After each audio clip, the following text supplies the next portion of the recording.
Ano ang reality, consciousness, at imagination? When I use the word reality, ang ibig kong sabihin ay ang 3D. Yung mundo na na-experience mo through your five senses. As Neville Goddard said, the world you see is only yourself pushed out. Ibig sabihin, ang reality o ang 3D ay parang malaking salamin. Lahat ng nakikita mo gamit ang five senses mo ay reflection lang ng state of consciousness mo sa loob. Ngayon, ano naman ang consciousness? Consciousness is simply your awareness of being, yung kamalayan mo. Para mas maging clear, ang consciousness ay yung ikaw, bago lahat ng labels, pangalan at istorya na sinasabi mo sa sarili mo. Ang consciousness is your I am, and I am is the name of God. And to make this even clear, hayaan mong ikuwento ko sa iyo kung saan unang pinakilala ng Diyos ang pangalan niya. Sa Book of Exodus, meron isang tao na tinawag ng Diyos para iligtas ang mga Israelites sa slavery sa Egypt.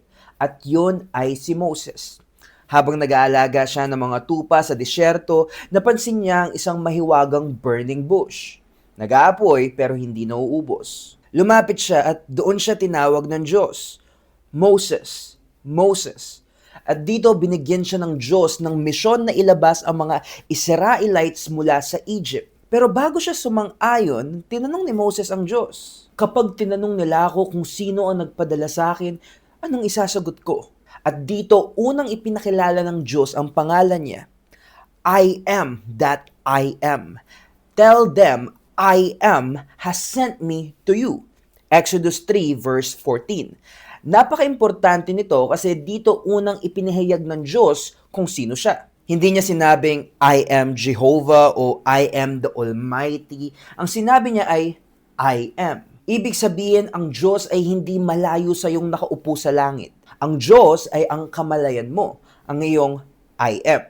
Kaya tuwing sinasabi mo ang I am, you are actually speaking the name of God. Everything you say after I am is like giving a command to life, and life obeys it.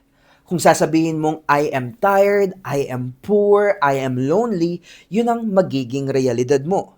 Pero kung sasabihin mong I am blessed, I am loved, I am powerful, yun din ang mararanasan mo. And this is where true manifestation begins, not by desperately asking, but by recognizing that you and God are one. Ngayon, ano naman ang imagination? If you really study Neville's work, makikita mo na magkaiba ang dalawa. Yes, there are one in essence, pero magkaiba ang role ng consciousness at imagination. Sabi nga ni Jesus sa John 10 verse 30, I and my Father are one. Pero sa John 14 verse 28, sinabi din niyang, my Father is greater than I. Now, most of the people will get confused here. Pero ang ibig sabihin nito is, the Father, which is your consciousness, your I am, and the Son, which is your imagination, are one in nature, but the Father is greater. Anong ibig sabihin nun? It means your imagination receive its life and power from your consciousness. Para siyang projector na may film sa loob. The light of the projector is your consciousness. It's always shining. And the film is your imagination. It shapes the light and decides what scenes will play on the screen of your life.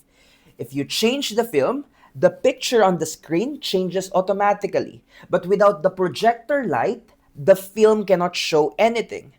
At yan ang kapangyarihan na meron ka ngayon. Your consciousness is always shining. It never turns off. Your imagination is always running. It is always playing some film whether you're aware of it or not. Kaya kung ayaw mo sa nakikita mo sa screen ng buhay mo, hindi mo kailangan awayin yung screen. Hindi mo kailangan pilitin baguhin ang mga tao o sitwasyon sa 3D world mo. Ang kailangan mo lang gawin ay palitan yung pelikulang pinapatakbo mo sa imagination mo at kusa nang mag-a-adjust ang reality para sumunod sa bagong state of consciousness mo. Kaya nga sabi ni Neville, change your conception of yourself and you will automatically change the world in which you live.